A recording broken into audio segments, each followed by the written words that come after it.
Yo creo que sin duda hay que hablar de las palabras del Papa, ¿no? Parece que han levantado mucha polémica, mucha polvareda. Hemos visto a Alemania que no estaba de acuerdo, a Ucrania, Zelensky arremetiendo, de una forma bastante dura, bastante evidente contra el Papa Francisco, y Rusia diciendo pues que lo que ha dicho el Papa es básicamente lo que llevan diciendo desde el principio, ¿no? Que Putin está dispuesto a negociar desde el principio y que es Ucrania la que por ley está prohibiendo estas negociaciones. Fernando, quiero que nos cuentes cómo has visto las palabras del Papa, que no sé si por no esperadas la respuesta de Ucrania, no sé qué te ha parecido. Desde luego mucha indignación parece que ha levantado.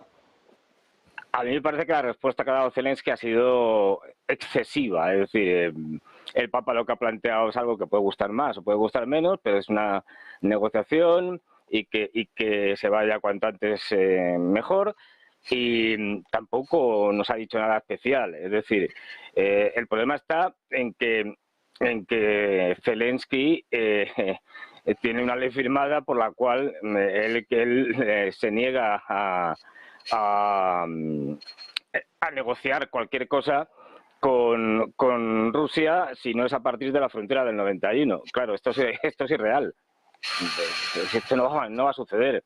Y luego, por ejemplo, quiere convocar una reunión en la cual esas negociaciones, si se empezaran a dar, se hagan solo con sus aliados, es decir, con Estados Unidos y Europa, sin tener en cuenta a Rusia. Negociaciones que no tienen sentido. Eso por un lado. Y luego, por otro, a ver, el término negociación puede ser muy vago. Es decir, negociación, ¿a qué llamamos negociación? A una situación en la que ambos bandos están más o menos igualados y, bueno, se puede llegar a un acuerdo en el que pierdan o ganen poco cualquiera de los dos, o estamos hablando de una rendición incondicional en la que la negociación es casi una imposición. Quiero decir con esto que no nos dice nada, ¿no? El término de negociación. Pero bueno, Putin desde el principio ha dicho que sí, que está dispuesto a negociar, pero ahora mismo yo creo que los rusos, en las condiciones en que están, solo aceptarían una negociación en unos términos también muy duros. Es decir, no olvidemos que están ganando la guerra y que ellos no tienen ahora mismo ninguna razón para ponerse a negociar y más haciendo alguna concesión. Así que yo creo que por el momento no veo esas negociaciones a corto plazo y lo que vamos a tener es una guerra por lo menos hasta el verano. Luego ya más adelante ya veremos. Pero no va a haber ningún tipo de negociación. Lo que no quita que no haya conversaciones, que las hay, es decir, siempre las hay, eso es bueno, entre Estados Unidos y Rusia. Porque es además una manera de evitar una escalada que se vaya de las manos.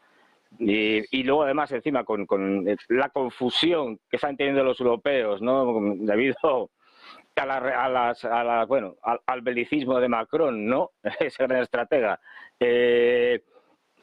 Luego, que por cierto ya hemos visto que además de ser un gran estratega, es un gran corredor, porque a nadie se le ocurre ir teniendo a los agricultores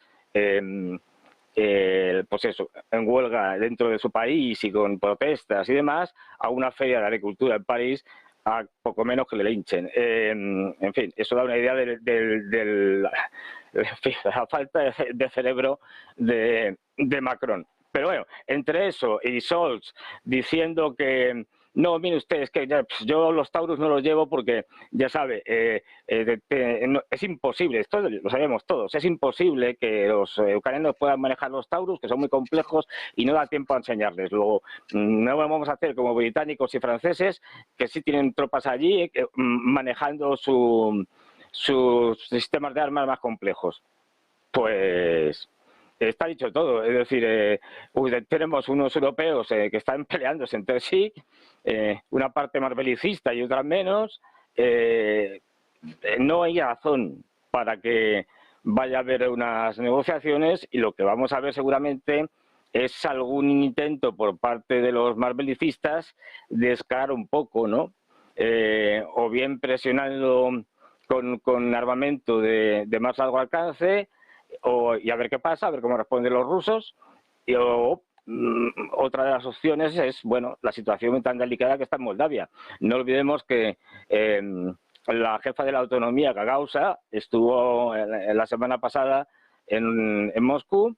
De hecho, incluso se habló por parte de la presidenta Sandu de que cuando volviera la encarcelaría, y se reunió con Putin justamente para tratar el tema de la protección también de los gagauzos que se oponen a las medidas de Sandu de rumanizar y terminar incluyendo a Moldavia en Rumanía. Bueno, pues eso es otro foco que puede incendiar y a ver cómo responde. Y que de hecho ya está bastante incendiado, bastante ardiente.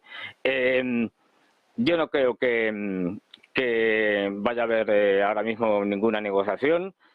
Y ya digo, es que por razones diversas ninguna de las dos partes tiene interés en negociar.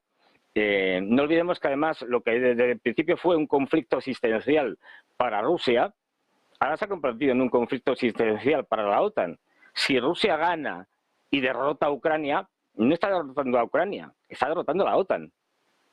Y eso supondría el final de la OTAN. Es decir, la humillación mayor en toda su historia, puesto que sería derrotada para el lugar donde se creó, para Europa. No olvidemos que la OTAN se crea como, digamos, defensa contra la Unión Soviética. Es decir, en el mismo escenario estaría perdiendo contra un enemigo más pequeño, puesto que Rusia no tiene el potencial ni tiene la capacidad militar que tenía en su momento la Unión Soviética. O sea, que sería el final completo y absoluto de la OTAN, y con un Trump encima que si gana, pues es muy proclive a rematar la faena disolviendo la OTAN o saliéndose a Estados Unidos o cualquier cosa de estas. O sea, que se ha convertido también en un problema existencial para la administración demócrata y para los europeos. Por eso están en este pánico en el que se encuentran ahora. Luego parece evidente, ¿no? Como dices, Fernando, que el pánico se ha desatado en Europa, en la OTAN. Solo hay que ver las declaraciones, por cierto, ¿no? Por supuesto, del propio Emmanuel Macron, del propio presidente francés, Miguel Ángel. Pero yendo al tema que estábamos comentando, las declaraciones del Papa, no sé si es algo normal, algo que haya sucedido muchas veces, pues que una figura como la del Papa se inmiscuya de esta forma en la guerra. No sé si ha sido excesivo también sus declaraciones, hablando de un derrotado, ¿no? En este caso de Ucrania, hablando de que, bueno, hay que izar la bandera blanca, ¿no? Es como ya dar por perdida esta guerra. No sé si su papel le permite o de alguna forma le excluye meterse de esta forma en un conflicto. No sé cómo valoras tú las declaraciones del Papa.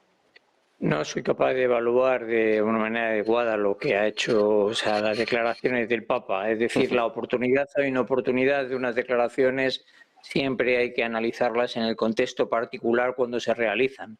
Por lo tanto, no soy capaz de decir de una manera clara si el Papa se ha equivocado o no se ha equivocado. Lo que sí creo que es que justamente cuando lo que ha abierto la veda ya es Stoltenberg diciendo que hay que llegar a algún tipo de acuerdo. Y yo lo he dicho muchas veces, me da igual si le llamamos armisticio, paz, lo que sea, da igual, algún tipo de acuerdo. El acuerdo va a pasar necesariamente por mantener las líneas actuales. Que no le guste a los ucranianos, bueno, pues eso es que al final en Europa, en Occidente acaba dándote igual. Es una guerra insostenible que no se le ve fin, pero que no tiene nada que ver a que ganen de una manera los rusos. Es decir, los rusos obviamente habrán ganado porque empezaron una guerra en unas líneas y van a acabar unas líneas pasadas. Pero no han llegado a las fronteras polacas, es decir, a las fronteras del oeste de Ucrania. Habrá ganado la guerra, pero no habrá conquistado lo que en su día se pretendía. Yo estoy totalmente de desacuerdo con Fernando sobre la OTAN. La OTAN no puede dejar de existir, ni va a dejar de existir. Y por eso no van a llegar a Rusia no va a llegar nunca a las líneas occidentales de Ucrania. Eso no va a ocurrir porque eso, para desgracia de todos, sí que acabaría con una guerra colectiva. Entonces, ni van a llegar hasta el final, ni se va a disolver, ni nada de eso. Pero en algún momento tendrán que llegar a algún tipo de acuerdo. Lo siguiente será en que alguien diga, bueno, pues mire, señores, estamos esperando, señores rusos, estamos esperando a que se quieran sentar. Los rusos no se querrán sentar, bueno, pues nada, seguiremos en una posición de desgaste en el que ayudamos a los ucranianos a mantener las líneas. Y antes o después se sentarán a negociar algo, no sé exactamente el qué, pero que obviamente no humillará a los rusos porque les mantendrá los terrenos ocupados y no, digamos, humillará a la OTAN llevándosela hasta las fronteras occidentales de Ucrania. Los ucranianos no querrán, pero bueno, es que aquí poco tienen que decir. No, un pequeño inciso. Es que, vamos a ver, parece como si los rusos estuvieran ahora en la situación casi de suplicar que, bueno, vamos a ganar. No, precisamente no están en esa situación, todo lo contrario. Están en una situación, la guerra no ha terminado. De imponer. Y la guerra no ha terminado. De hecho, cuanto más dure la guerra, más capacidad de imponer va a tener Rusia. Porque la capacidad de desgaste... Estoy de acuerdo. Y Putin estoy ya lo ha de acuerdo. dicho. Cada día que pasa... Va a quedar, lo digo porque lo ha dicho. Sí, pero estoy de acuerdo. Lo que quiero decir es que los rusos no van, para decir una buta, no van a llegar a Kiev. Es decir, pues sí, se lo va a permitir la OTAN. No, pero si es que no se trata de eso, Miguel. Miguel Ángel, perdón. Es decir, esta no es una guerra de ataques en profundidad y tal, ya se ha visto que no funcionan, que son un desastre cuando lo hace un bando u otro. Es decir, esta guerra es una guerra de desgaste a la cual lo que está haciendo Rusia, y cada vez lo hace más, es destrozar al ejército, degradar al ejército ucraniano. Y el ejército ucraniano ahí tiene un problema de mano de obra, de soldados tremenda. Que aunque sean unos 20 millones, 25 como mucho, de habitantes de los que están ahora en el territorio controlado por Ucrania, cuando haces un desglose y ves las capacidades reales de movilización, pues claro, esos 25 millones quitas a mujeres, quitas a niños, quitas tal, bueno, ahora se está formando un batallón de mujeres, pero bueno, y luego quitas toda la gente que tienes necesaria para mantener las estructuras del Estado, para un montón de cosas más, y al final es que no te da, es decir, se van a quedar sin gente. Efectivamente, estoy de acuerdo contigo, pero tienen un problema los ucranianos antes, que no tienen armamento y material. Es decir, si el armamento y material no se lo suministras desde Occidente, da igual lo que tengas, si son buenos, malos o medios pensionistas. Es decir, no pueden luchar. Y de alguna manera, en algún momento, si no ha ocurrido ya, porque no tengo ni idea, a mí nadie me informa de las conversaciones que tienen entre ellos, entre los occidentales y los rusos, llegará un momento donde se pongan de acuerdo de alguna manera, pues porque el desgaste ruso también es importante, lo cual no significa que ahora mismo el que está menos desgastado con diferencia es el ruso.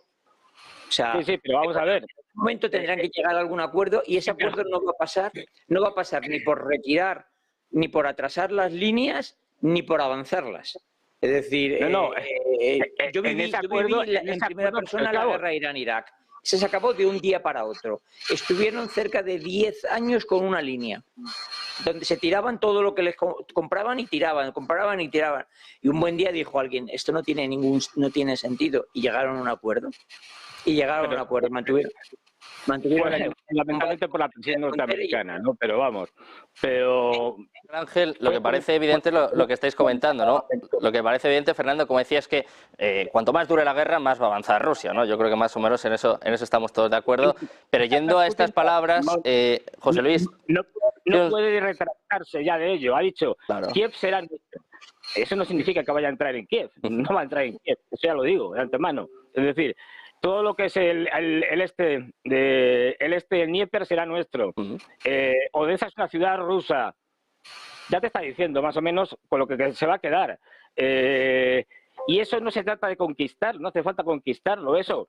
Cuando el Estado ucraniano colapse, que no olvidemos, tiene encima el problema de un presidente que a partir del 21 de mayo es ilegítimo porque termina su mandato de manera oficial y ya pasa a ser un señor normal y corriente, y ahí puede pasar de todo. Lo que se va a encontrar es cada vez una Ucrania más debilitada y que no nos engañemos, sin financiación, con un enfrentamiento directo entre sus élites, con un presidente legítimo, con problemas de municiones, de mano de obra, de soldados, de población, en última instancia demográficos.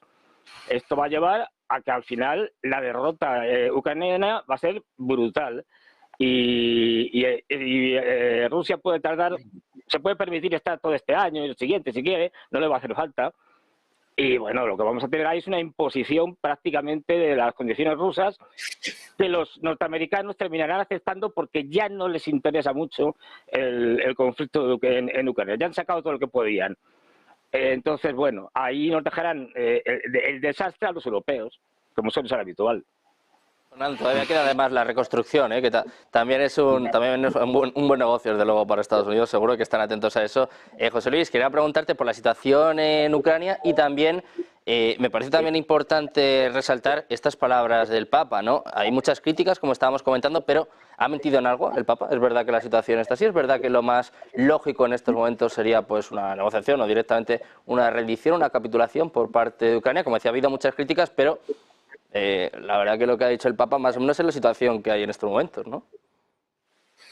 Hombre, también la cabeza de la Iglesia casi siempre en todos los conflictos siempre busca una solución pacífica para evitar la guerra. O sea, es que también, no sé, algunos que esperan que se ponga de una parte beligerante, ¿no? O sea, pues lógicamente no. Además, el Papa actual tiene una información también pues muy especial, porque el arzobispo católico de Kiev, Shevchuk, pues su anterior destino fue dirigir la comunidad católica de rito oriental en Buenos Aires. O sea, que son dos personas que se conocen perfectamente de los tiempos de Buenos Aires, que tienen una relación directa. Otra cuestión es, bueno, pues la información es esa directa que recibe el Papa de la situación de Ucrania, bueno, pues cómo la pueda gestionar, que puede haber gente que le guste o no, ¿no? Siempre se ha dicho que el Papa obtiene una información de primera mano de muchos conflictos porque tiene una abundancia de datos, de personas que están visiblemente presentes directamente en el ámbito del conflicto y que por lo tanto siempre ha tenido una información directa. No sé si será en este caso, pero siempre en conflictos anteriores se ha tenido muy en cuenta esa particularidad, ¿no? O sea que ahí tenemos unas circunstancias. Luego, como han dicho mis compañeros, un poco en este aspecto. La situación a corto plazo que vemos, porque ninguno tenemos información especial de estados mayores, ya nos gustaría para tener una primicia y nos invitasen a algo, pero no lo tenemos, pues en definitiva es que los ucranianos de momento de lo que se quejan es, pues bueno, de ese desabastecimiento y no sabemos hasta qué momento los stocks, los países de la OTAN pueden mantener ese flujo de armamento sin llegar a unas cuotas de escalada militar que proporciona también, bueno, esa necesidad de equipos especializados que lo tienes que suplir con contratistas privados extranjeros que hace unos meses, bueno, pues eran militares profesionales en alguno de los ejércitos, lo cual ya te plantea pues ciertos problemas. Por el otro lado, bueno, esa concentración también de gente con un desgaste tremendo y que casi a rodillo de artillería, con un consumo de toda esa munición que han recibido de Corea del Norte, bueno, pues están prolongando pues unos espacios, sobre todo en la zona de Zaporozhye y de Donetsk, intentando un poco, bueno, pues realizar lo que serían esos mínimos reivindicativos. El objetivo que se ve, pues no sé si por un lado se podrá el miedo a una ruptura de las líneas ucranianas debido a tener pues esa escasez de municionamiento y el que las unidades con nuevos reclutas pues tradicionalmente tienen un tercio más de bajas por inexperiencia, o también ese invierno, esa estabilidad de los frentes que puede producirse con una gran mortandad por ambos lados y que nos lleve a una situación puramente coreana, ¿no? En la cual digo, bueno, se ha estabilizado el frente, cada uno ya no puede avanzar, es imposible una ruptura y por lo tanto ante esta congelación para seguir evitando vidas humanas, bueno, pues ya llega una solución a la coreana y ya está, ¿no? Y se suspende por lo tanto una tregua indefinida en la cual al final acabas de crear pues una frontera de tipo coreano en pleno suelo europeo. No sé, yo la verdad me inclino más un poco que se pueda llegar a ese tipo de solución que ya cada cual vendería a nivel victorioso. Los rusos con un objetivo mínimo de que han conseguido la anexión de ese pasillo territorial, los ucranianos que han conseguido salvar pues gran parte del Estado ucraniano. ¿Puede ser esto? Pues no lo sabemos, ¿no? Porque igual de repente mañana se rompe uno de los frentes y tenemos una retirada a lo Kharkov o tenemos una ruptura y de repente están llegando las vanguardias a ciertas zonas del Dnieper, ¿no? Entonces carecemos de esa información confidencial que nos gustaría tener a todos, ¿no? Que muchas veces se produce por la acumulación de tropas, de armamento, etcétera, que se está produciendo y que todo el mundo teme pues pueda producirse de repente una ofensiva. Pero en estos momentos, desde luego, se están amortiguando y más bien estamos viendo una congelación del frente, ¿no? Que es lo que abre esa pauta a esas soluciones de negociación, ¿no?